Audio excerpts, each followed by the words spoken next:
या देवी सर्वभूतेषु मां तुष्टिरूपेण संस्थिता नमस्तस्यै नमस्तस्यै नमस्तस्यै नमो नमः। जय माता दी। माँ भगवती का आशीर्वाद आप सभी पर सदैव बना रहे। आज नवरात्र के चौथे दिन आप सुनेंगे श्री दुर्गा सप्तशती का 5वां, 6वां, 7वां और 8वां अध्याय। उससे पहले आज आप सुनेंगे किलक श्रोत का हिंदी अनुवाद। ओम नमः चंडिका। मार्कंडे जी कहते हैं कि शुद्ध ज्ञान ही जिनका शरीर है, तीनों वेद ही जिनके दिव्य नेत्र हैं, जो कल्याण प्राप्ति हेतु है और अपने मस्तक पर अर्धचंद्र का मुकुट धारण करते हैं, उन भगवान शिव को नमस्कार है। मंत्रों का जो अब कीलक है, अर्थात मंत्रों की सिद्धि में विघ्न उपस्थित करने वाले शाप रूपी किलक का जो निवारण करने वाला है, उस सप्तशती स्रोत को संपूर्ण रूप से जानना चाहिए और जानकर उसकी उपासना करनी चाहिए। यद्यपि सप्तशती के अतिरिक्त अन्य मंत्रों के जप में भी जो निरंतर लगा रहता है, वह भी कल्याण का भागी होता है। उसके भी उच्चाटन आदि कर्म सिद्ध होते हैं और उसे भी समस्त दुर्लभ वस्तुओं की प्राप्ति होती है। फिर भी जो अन्य मंत्रों का जप ना करके केवल इस सप्तशती नामक स्रोत से ही देवी की स्तुति करते हैं, उन्हें स्तुति मात्र से ही सच्चिदानंद स्वरूपिणी देवी सिद्ध हो जाती है। उन्हें अपने कार्य की सिद्धि के लिए मंत्र, औषधि और अन्य किसी साधन के उपयोग की आवश्यकता नहीं रहती। बिना जप के ही उनके उच्चाटन आदि समस्त अभिचार कर्म सिद्ध हो जाते हैं। इतना ही नहीं, उनकी संपूर्ण अभिष्ट वस्तुएं भी सिद्ध होती हैं। लोगों के मन में यह शंका थी कि जब केवल सप्तशती की उपासना से अथवा सप्तशती को छोड़कर अन्य मंत्रों की उपासना से भी समान रूप से सब कार्य सिद्ध होते हैं, तब इनमें श्रेष्ठ कौन सा साधन है। लोगों की इस शंका को सामने रखकर भगवान शंकर ने अपने पास आए हुए जिज्ञासु को समझाया कि यह सप्तशती नामक संपूर्ण स्रोत ही सर्वश्रेष्ठ एवं कल्याणमयी है और चंडिका के सप्तशती नामक स्रोत को महादेव जी ने गुप्त कर दिया। सप्तशती के पाठ से जो पुण्य प्राप्त होता है, उसकी कभी समाप्ति नहीं होती, किंतु अन्य मंत्रों के जप तब पुण्य की समाप्ति हो जाती है। अतः भगवान शिव ने अन्य मंत्रों की अपेक्षा जो सप्तशती की ही श्रेष्ठता का निर्णय किया, उसे यथार्थ ही जानना चाहिए। अन्य मंत्रों का जप करने वाला पुरुष भी यदि सप्तशती के स्रोत और जप का अनुष्ठान कर ले, तो वह भी पूर्ण रूप से ही कल्याण का भागी होता है। इसमें तनिक भी संदेह नहीं है। जो साधक कृष्ण पक्ष की चतुर्दशी अथवा अष्टमी को एकाग्रचित होकर भगवती की सेवा में अपना सर्वस्व समर्पित कर देता है और फिर उसे प्रसाद रूप से ग्रहण करता है, उसी पर भगवती प्रसन्न होती है, अन्यथा उनकी प्रसन्नता नहीं प्राप्त होती। इस प्रकार सिद्धि के प्रतिबंधक रूप कील के द्वारा महादेव जी ने इस स्रोत को कलित कर रखा है। जो पूर्व रीत से निष्फल करके इस सप्तशती स्रोत का प्रतिदिन स्पष्ट उच्चारण पूर्वक पाठ करता है, वह मनुष्य सिद्ध हो जाता है, वही देवी का पार्षद होता है और वही गंधर्व भी होता है। सर्वत्र विचर रहने पर भी इस संसार में उसे कहीं भी भय नहीं होता। वह अब मृत्यु के वश में नहीं पड़ता और देह त्यागने के बाद मोक्ष प्राप्त कर लेता है। अतः कीलन को जानकर उसका परिहार करके ही सप्तशती का पाठ आरंभ करें। जो ऐसा नहीं करता उसका नाश हो जाता है। इसीलिए कीलक और निष्कल का ज्ञान प्राप्त करने पर ही यह स्रोत निर्दोष होता है और विद्वान पुरुष इस निर्दोष स्रोत का ही पाठ आरंभ करते हैं। स्त्रियों में जो कुछ भी सौभाग्य आदि दृष्टिगोचर होता है, वह सब देवी के प्रसाद का ही फल है। अतः इस कल्याणमय स्रोत का सदा जप करना चाहिए। इस स्रोत का मंद स्वर से पाठ करने पर स्वल्प फल की प्राप्ति होती है और उच्च स्वर से पाठ करने पर पूर्ण फल की सिद्धि होती है। इसीलिए उच्च स्वर से ही इसका पाठ आरंभ करना चाहिए। जिनके प्रसाद से ऐश्वर्य, सौभाग्य, आरोग्य, संपत्ति, शत्रुनाश तथा परम मोक्ष की भी सिद्धि होती है, उस कल्याण में जगदम्बा की स्तुति मनुष्य क्यों नहीं करते। जय माता दी। कीलक स्रोत संपूर्ण हुआ। अब सुनिए श्री दुर्गा सप्तशती का 5वां अध्याय, जिसमें देवताओं द्वारा देवी की स्तुति चंडमुंड के मुख से अंबिका के रूप की प्रशंसा सुनकर शुंभ का उनके पास दूध भेजना और दूध के निराश लौटने का वर्णन है। अध्याय से पहले हम सभी माँ जगदम्बा का ध्यान करें, जो अपने कर कमलों में घंटा, सूल, हल, शंख, मूषल, चक्र, धनुष और बाण धारण करती है। शरद ऋतु के शोभा संपन्न चंद्रमा के समान जिनकी मनोहर कांति है और जो तीनों लोकों की आधारभूता और शुंभ आदि दैत्यों का नाश करने वाली है, तथा गौरी के शरीर से जिनका प्राकट्य हुआ है, उन महासरस्वती देवी का मैं निरंतर भजन करती हूँ। मार्कंडेय ऋषि कहते हैं कि पूर्व काल में शुंभ और निशुंभ नामक असुरों ने अपने बल के घमंड में आकर सचीपति इंद्र के हाथ से तीनों लोकों का राज्य और यज्ञ भाग छीन लिए। वे ही दोनों सूर्य, चंद्रमा, कुबेर, यम और वरुण के अधिकार का भी उपयोग करने लगे। वायु और अग्नि का कार्य भी वे ही करने लगे। उन दोनों ने सब देवताओं को अपमानित, राजभ्रष्ट, पराजित और अधिकारहीन करके स्वर्ग से निकाल दिया। उन दोनों महान असुरों से तिरस्कृत देवताओं ने अपराजिता देवी का स्मरण किया और सोचा कि जगदम्बा ने हम लोगों को वर दिया था कि आपत्ति काल में स्मरण करने पर मैं तुम्हारी सब आपत्तियों का तत्काल नाश कर दूंगी। ये विचार कर देवता गिरिराज हिमालय पर गए और वहाँ भगवती विष्णु माया की स्तुति करने लगे। तब देवता बोले, देवी को नमस्कार है, महादेवी शिवा को सर्वदा नमस्कार है, प्रकृति एवं भद्रा को नमस्कार है। हम लोग नियम पूर्वक जगदम्बा को नमस्कार करते हैं। रुद्रा को नमस्कार है, नित्या गौरी एवं धात्री को बारंबार नमस्कार है। ज्योत्सना, मैचंद्र रूपिणी एवं सुख स्वरूपा देवी को सतत प्रणाम है। शरणागत का कल्याण करने वाली वृद्धि एवं सिद्ध रूपा देवी को हम बारंबार नमस्कार करते हैं। नैमी रीति राजाओं की लक्ष्मी तथा शैरवानी स्वरूपा आप जगदम्बा को बार बार नमस्कार है। दुर्गा, दुर्ग पारा, सारा, सर्वकाणी, ख्याति, कृष्णा और ध्रुम देवी को सर्वदा नमस्कार है। अत्यंत सौम तथा अत्यंत रौद्र रूपा देवी को हम नमस्कार करते हैं, उन्हें हमारा बारंबार प्रणाम है। जगत की आधारभूता कृति देवी को बारंबार नमस्कार है। जो देवी सब प्राणियों में विष्णु माया के नाम से कही जाती है, उनको नमस्कार है, उनको नमस्कार है, उनको बारंबार नमस्कार है। जो देवी सब प्राणियों में चेतना कहलाती है, उनको नमस्कार है, उनको नमस्कार है और उनको बारंबार नमस्कार है। जो देवी सब प्राणियों में बुद्धि रूप से स्थित है, उनको नमस्कार है, उनको नमस्कार है, उनको बारंबार नमस्कार है। जो देवी सब प्राणियों में निंद्रा रूप से स्थित है, उनको नमस्कार है, उनको नमस्कार है और उनको बारंबार नमस्कार है। जो देवी सब प्राणियों से शुद्ध रूप से स्थित है, उनको नमस्कार है, उनको नमस्कार है, उनको बारंबार नमस्कार है। जो देवी सब प्राणियों में छाया रूप से स्थित है, उनको नमस्कार है, उनको नमस्कार है, उनको बारंबार नमस्कार है। जो देवी सब प्राणियों में शक्ति रूप से स्थित है, उनको नमस्कार है, उनको नमस्कार है, उनको बारंबार नमस्कार है। और जो देवी सब प्राणियों में तृष्णा रूप से स्थित है, उनको नमस्कार है, उनको नमस्कार है, उनको बारंबार नमस्कार है। जो देवी सब प्राणियों में शांति रूप से स्थित है, उनको नमस्कार है, उनको नमस्कार है, उनको बारंबार नमस्कार है। जो देवी सब प्राणियों में जाति रूप से स्थित है, उनको नमस्कार है, उनको नमस्कार है, उनको बारंबार नमस्कार है। जो देवी सब प्राणियों में लज्जा रूप से स्थित है, उनको नमस्कार है, उनको नमस्कार है, उनको बारंबार नमस्कार है। जो देवी सब प्राणियों में शांति रूप से स्थित है, उनको नमस्कार है, उनको नमस्कार है, उनको बारंबार नमस्कार है। जो देवी सब प्राणियों में श्रद्धा रूप से स्थित है, उनको नमस्कार है, उनको नमस्कार है और उनको बारंबार नमस्कार है। जो देवी सब प्राणियों में कांति रूप से स्थित है, उनको नमस्कार है, उनको नमस्कार है, उनको बारंबार नमस्कार है। जो देवी सब प्राणियों में लक्ष्मी रूप से स्थित है, उनको नमस्कार है, उनको नमस्कार है, उनको बारंबार नमस्कार है। जो देवी सब प्राणियों में वृत्ति रूप से स्थित है, उनको नमस्कार है, उनको नमस्कार है, उनको बारंबार नमस्कार है। जो देवी सब प्राणियों में स्मृति रूप से स्थित है, उनको नमस्कार है, उनको नमस्कार है और उनको बारंबार नमस्कार है। जो देवी सब प्राणियों में दया रूप से स्थित है, उनको नमस्कार है, उनको नमस्कार है, उनको बारंबार नमस्कार है।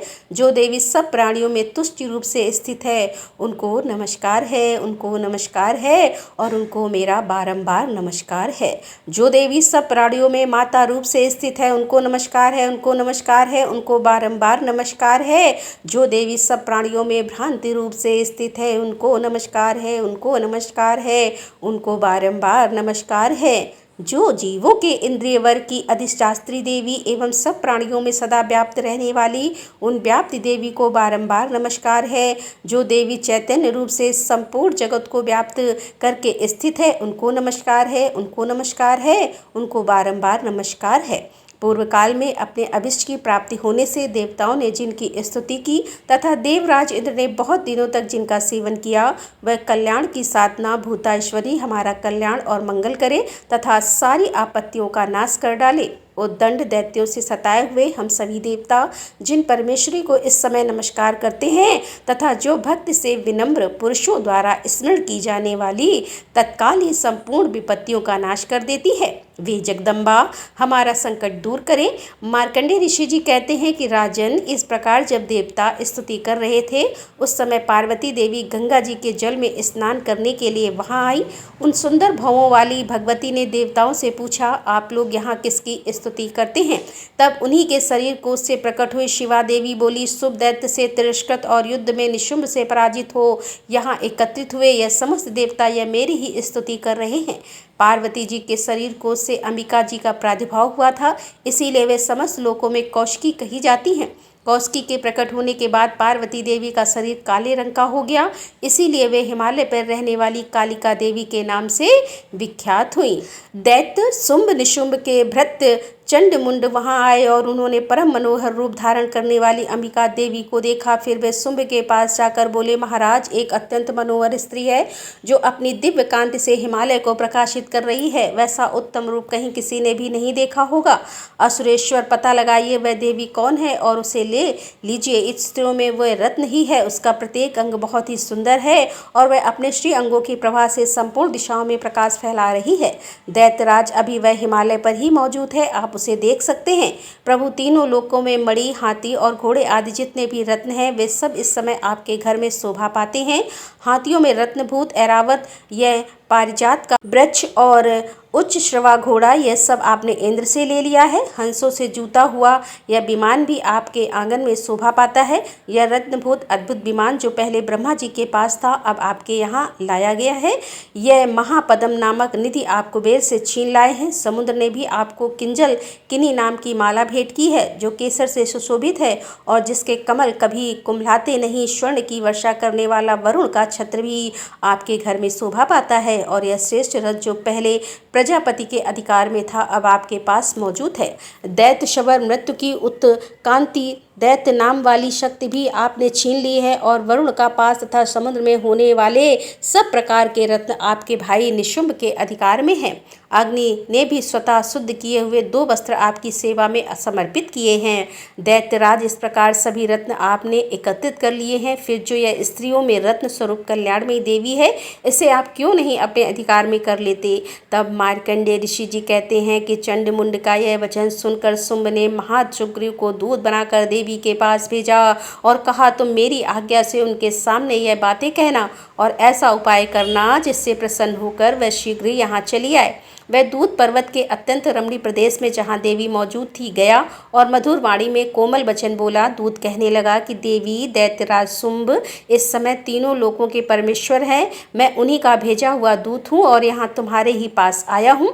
उनकी आज्ञा सदा सब देवता एक स्वर से मानते हैं, कोई उसका उल्लंघन नहीं कर सकता। सता वे संपूर्ण देवताओं को परास्त कर चुके हैं। उन्होंने तुम्हारे लिए जो संदेश दिया है उसे सुनो। संपूर्ण त्रिलोकी मेरे अधिकार में है, देवता भी मेरी आज्ञा के अधीन चलते हैं। संपूर्ण यज्ञों के भागों को मैं ही पृथक पृथक में भोगता हूँ। तीनों लोकों में जितने श्रेष्ठ रत्न हैं वे सब मेरे अधिकार में हैं।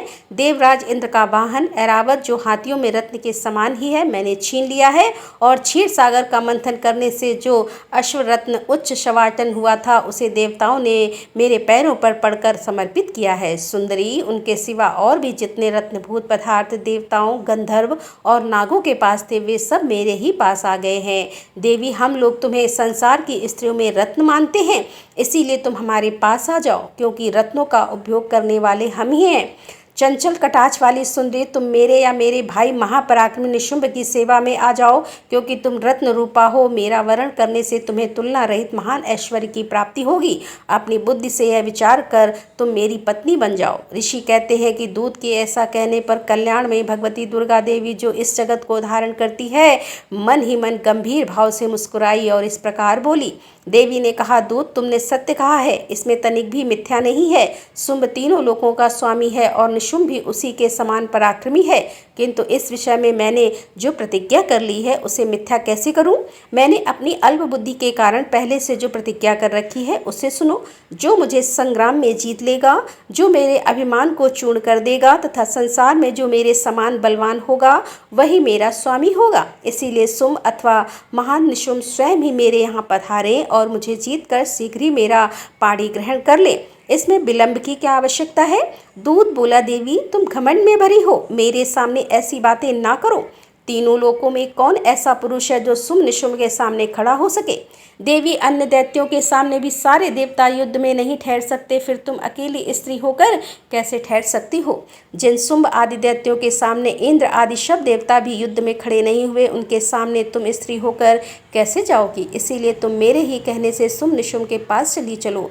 ऐसा करने से तुम्हारे गौरव की रक्षा होगी, नहीं तो जब वे केस पकड़कर घसीटेंगे तब तुम्हें अपनी प्रतिष्ठा खोकर जाना पड़ेगा। देवी ने कहा, तुम्हारा कहना ठीक है, शुंभ बलवान है और निशुंभ भी बड़े पराक्रमी है, किंतु क्या करूं, मैंने पहले बिना सोचे समझे प्रतिज्ञा कर ली है। अतः अब तुम जाओ, मैंने तुमसे जो कुछ कहा है वह सब दैत्यराज से आदरपूर्वक कहना।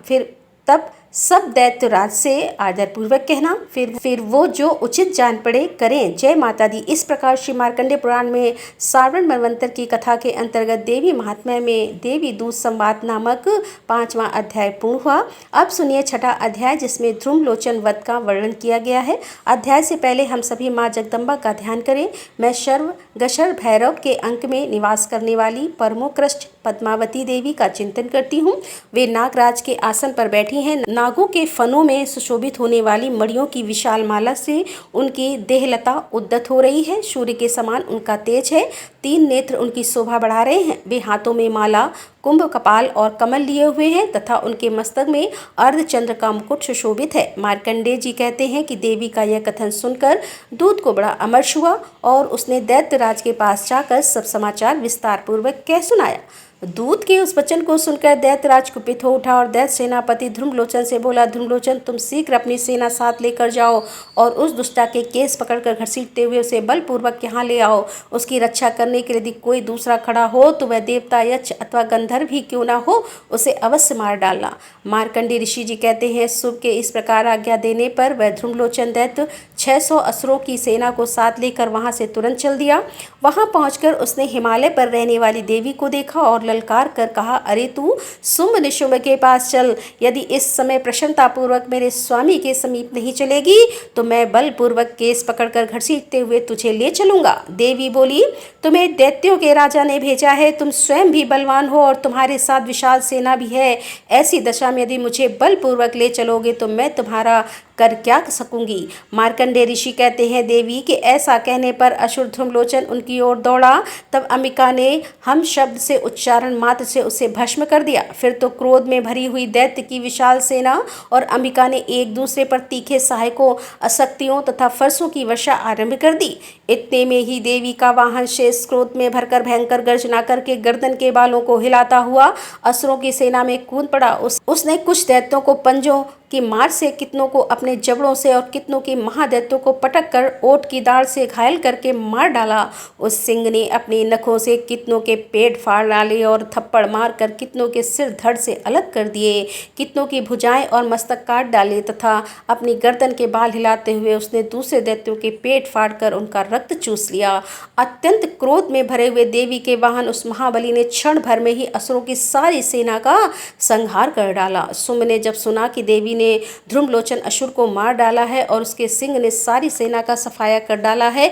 तब उस दैत्य आज को बड़ा क्रोध हुआ, उसके ओंठ कांपने लगे। उसने चंड और मुंड नामक 2 महादैत्यों को आज्ञा दी कि हे चंड और मुंड, तुम लोग बहुत बड़ी सेना लेकर वहां जाओ, उस देवी के केस पकड़कर अथवा उसे बांधकर शीघ्र यहाँ ले आओ। यदि इस प्रकार उसने लाने में संदेह हो तो युद्ध में सब प्रकार के अस्त्र शस्त्रों और समस्त आसुरी सेना का प्रयोग करके उसकी हत्या कर डालना। उस दुष्टा की हत्या होने और सिंह के मारे जाने पर उस अंबिका को बांधकर साथ लेकर शीघ्र ही लौट आना। जय माता दी। इस प्रकार से श्री मार्कंडेय पुराण में सारवण मनवंतर की कथा के अंतर्गत देवी महात्म्य में ध्रुमलोचन वध नामक 6वां अध्याय पूर्ण हुआ। अब सुनिए 7वां अध्याय, जिसमें चंड और मुंड के वध का वर्णन किया गया है। मार्कंडेय ऋषि जी कहते हैं कि शुंभ निशुंभ की आज्ञा पाकर वे चंड मुंड आदि दैत्य चतुरंगी सेना के साथ अस्त्र शस्त्र से सुसज्जित होकर चल पड़े। फिर गिरिराज हिमालय के स्वर्णमय शिखर पर पहुंचकर उन्होंने सिंह पर बैठी देवी को देखा। वे मंद मंद मुस्कुरा रही थी। उन्हें देखकर दैत्य लोग तत्परता से पकड़ने का उद्योग करने लगे। किसी ने धनुष तान लिया, किसी ने तलवार संभाली और कुछ लोग देवी के पास आकर खड़े हो गए। तब अंबिका ने उस शत्रु के प्रति बड़ा क्रोध किया। उस समय क्रोध के कारण उनका मुख काला पड़ गया, ललाट में भौं टेढ़ी हो गई और वहां से तुरंत विकराल मुखी काली प्रकट हुई, जो तलवार और पास लिए हुए थी। वे विचित्र घंट बाघ धारण किए और चीते के चर्म की साड़ी पहने नरमुंडों की माला से विभूषित थी। उनके शरीर का मांस सूख गया था, केवल हड्डियों का ढांचा था, जिससे वे अत्यंत भयंकर लग रही थी। उनका मुख बहुत विशाल था, जीभ लपल पाने के कारण वे और भी डरावनी प्रतीत होती थी। आंखें भीतर की ओर धसी हुई और कुछ लाल थीं। वे अपनी भयंकर गर्जना से संपूर्ण दिशाओं को गुजार रही थी। बड़े बड़े दैत्यों का वध करती हुई वे कालिका देवी बड़े वेग से दैत्य की उस सेना पर टूट पड़ी और सबको भक्षण करने लगी। वे पाश रक्षकों, अंकुशधारी महावतों, योद्धाओं और घटा सहित कितने ही हाथियों को एक ही हाथ में पकड़कर मुंह में डाल लेती थी। इसी प्रकार घोड़े, रथ और सारथी के साथ रथी सैनिकों को मुंह में डालकर वे उन्हें बड़े भयानक रूप से चबा डालती थी। किसी के बाल पकड़ लेती, किसी का गला दबा देती, किसी को पैरों से कुचल डालती और किसी को छाती के धक्के से गिराकर मार डालती। वे असुरों के छोड़े हुए बड़े बड़े अस्त्र शस्त्र मुख से पकड़ लेती और रोष में भरकर उनको दांतों से पीस डालती थी। काली ने बलवान एवं दुरात्मा दैत्यों की वह सारी सेना रौंद डाली, खा डाली और कितनों को मार भगाया। कोई तलवार के घाट उतारे गए, कोई वाग से पीटे गए और कितने ही असुर दांतों के अग्रभाग से कुचले जाकर मृत्यु को प्राप्त हुए। इस प्रकार देवी ने असुरों की उस सारी सेना को क्षण भर में मार गिराया।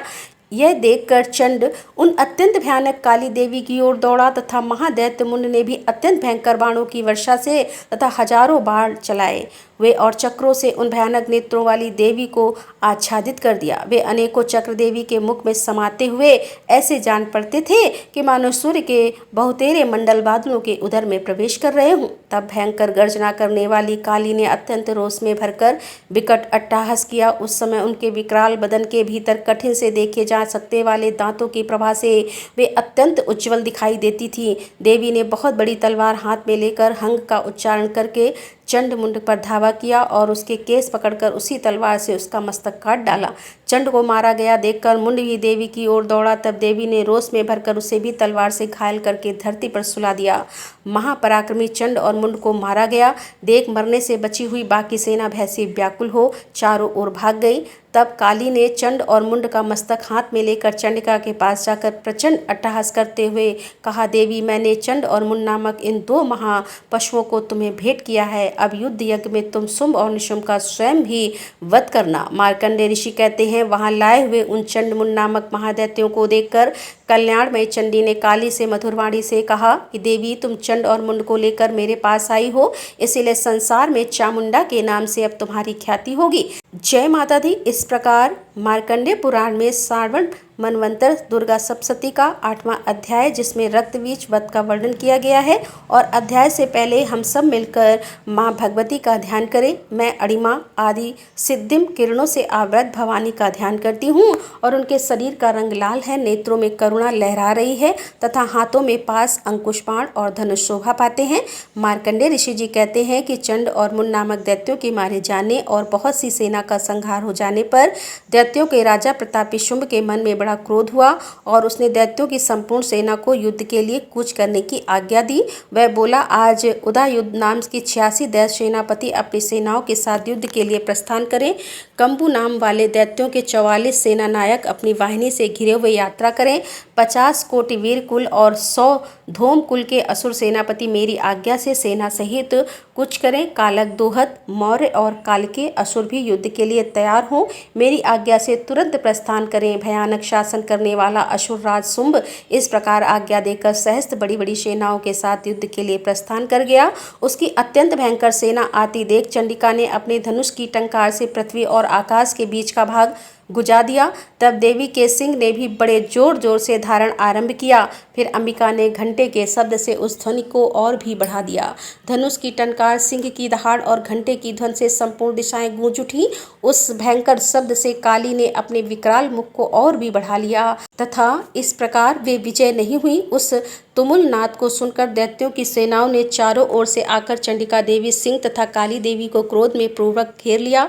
मार्कंडेय ऋषि कहते हैं कि राजन, इसी बीच में असुरों के विनाश तथा देवताओं के अभ्युदय के लिए ब्रह्मा, शिव, कार्तिकेय जी, विष्णु तथा इंद्र आदि देवों की शक्तियों से जो अत्यंत पराक्रम और बल से संपन्न थी, उनके शरीर से निकलकर उन्हीं के रूप में चंडिका देवी के पास गए। जिस देवता का जैसा रूप, जैसा वेशभूषा और जैसा वाहन है, ठीक वैसे ही साधनों से संपन्न हो उसकी शक्ति असुरों से युद्ध करने के लिए आई। सबसे पहले हंस युक्त विमान पर बैठी हुई अच्छ, सूत्र और कमंडल से सुशोभित ब्रह्मा जी की शक्ति उपस्थित हुई, जिसे ब्रह्माणी कहते हैं। महादेव जी की शक्ति वृषभ पर आरूढ़ होकर हाथों में श्रेष्ठ त्रिशूल धारण किए, महानाग का कंकड़ पहने, मस्तक में चंद्र रेखा से विभूषित हो वहां आ पहुंची। और कार्तिकेय जी की शक्ति रूपा जगदम्बिका उन्हीं का रूप धारण किए श्रेष्ठ मयूर पर आरूढ़ होकर हाथों में शक्ति लिए दैत्यों से युद्ध करने के लिए आई। इस प्रकार भगवान विष्णु की शक्ति गरुड़ पर विराजमान हो शंख, चक्र, गदा, सारंग, धनुष तथा खड्ग हाथ में लिए वहां आई। अनुपम यज्ञ वाराह का रूप धारण करने वाली श्री हरि की जो शक्ति है वह भी वराह शरीर धारण करके वहां उपस्थित हुई। नरसिंगी शक्ति भी नरसिंह के समान और शरीर धारण करके वहां आई। उसकी गर्दन के बालों के झटके से आकाश के तारे बिखर पड़ते थे। इसी प्रकार इंद्र की शक्ति वज्र हाथ में लिए गज राज ऐरावत पर बैठकर आई। उसके भी सहस्र नेत्र थे। इंद्र का जैसा स्वरूप था वैसा ही उसका भी था। तदंतर उन देव शक्तियों से घिरे हुए महादेव जी ने चंडिका से कहा, मेरी प्रसन्नता के लिए अब तुम शीघ्र ही इन असुरों का संहार करो। तब देवी के शरीर से अत्यंत भयानक और परम उग्र चंडिका शक्ति प्रकट हुई, जो सैकड़ों गीदड़ियों की भांति आवाज करने लगी। उस अपराजिता देवी ने धूमिल जटा वाले महादेव जी से कहा कि भगवान, आप शुंभ निशुंभ के पास दूत बनकर जाइए और उन अत्यंत कबले दानव शुंभ और निशुंभ दोनों से कहिए कि साथ ही उनके अतिरिक्त भी जो दानव युद्ध के लिए वहां उपस्थित हो उनको भी यह संदेश दीजिए कि दैत्यों, यदि तुम जीवित रहना चाहते हो तो पाताल को लौट जाओ, इंद्र को त्रिलोकी का राज्य मिल जाए और देवता यज्ञ भाग का उपभोग करें। यदि बल के घमंड में आकर तुम युद्ध की अभिलाषा रखते हो तो आओ, मेरी सिवाय तुम्हारे कच्चे मांस से तृप्त हो, क्योंकि उस देवी ने भगवान शिव को दूत के कार्य में नियुक्त किया था, इसीलिए वे शिव दूती के नाम से संसार में विख्यात हुई। वे महादेवी भगवान शिव के मुंह से देवी के वचन सुनकर क्रोध में भर गए और जहाँ कात्यायनी विराजमान थी उस ओर बढ़े। तदंतर वे दैत्य अमर्ष में भरकर पहले ही देवी के ऊपर बाण शक्ति और रिष्ट आदि शस्त्रों की वर्षा करने लगे। तब देवी ने भी खेल ही खेल में धनुष की टंकार की और उसमें छोड़ हुए बाणों को द्वारा दैत्यों के चलाए हुए बाण, शूल, शक्ति और फरसों को काट डाला। फिर काली उनके आगे होकर शत्रुओं को शूल के प्रहार से विदीर्ण करने लगी और खड्ग बाग से उनका कचूमर निकालते हुए रणभूमि में विचरने लगी। ब्राह्मणी भी जिस जिस ओर दौड़ती उसी और अपने कमंडल का जल छिड़क कर शत्रुओं के ओज और पराक्रम को नष्ट कर देती थी। महेश्वरी ने त्रिशूल से तथा वैष्णवी ने चक्र से और अत्यंत क्रोध में भरी हुई कुमार कार्तिकेय की शक्ति ने सत्य से दैत्यों का संहार आरंभ किया। इंद्र शक्ति के वज्र प्रहार से विदीर्ण हो सैकड़ों दैत्य दानव रक्त की धारा बहाते हुए पृथ्वी पर सो गए। वाराही शक्ति ने कितनों को अपनी थूथन से मार कर नष्ट कर दिया। दाण के अग्रभाग से कितनों की छाती छेद डाली और कितने ही दैत्य उसके चक्र की चोट से विदृढ़ नलसिंही भी दूसरे महादैत्यों को अपने नखों से विति करके खाती और सहनाज से दिशाओं और आकाश को गुजारती हुई युद्ध क्षेत्र में विचरने लगी। कितने ही असुर शिवदूती के प्रचंड अट्टहास से अत्यंत भयभीत पृथ्वी पर गिर पड़े और गिरने पर उस शिवदूती ने उसी समय अपना ग्रास बना लिया। इस प्रकार क्रोध में भरे हुए म्रातगणों को नाना प्रकार के उपायों से बड़े बड़े असुरों का मर्दन करते देख दैत्य सैनिक भाग खड़े हुए। म्रातगणों से पीड़ित दैत्यों को युद्ध से भागता देख रक्तबीज नामक महादैत्य क्रोध में भरकर युद्ध करने के लिए आया।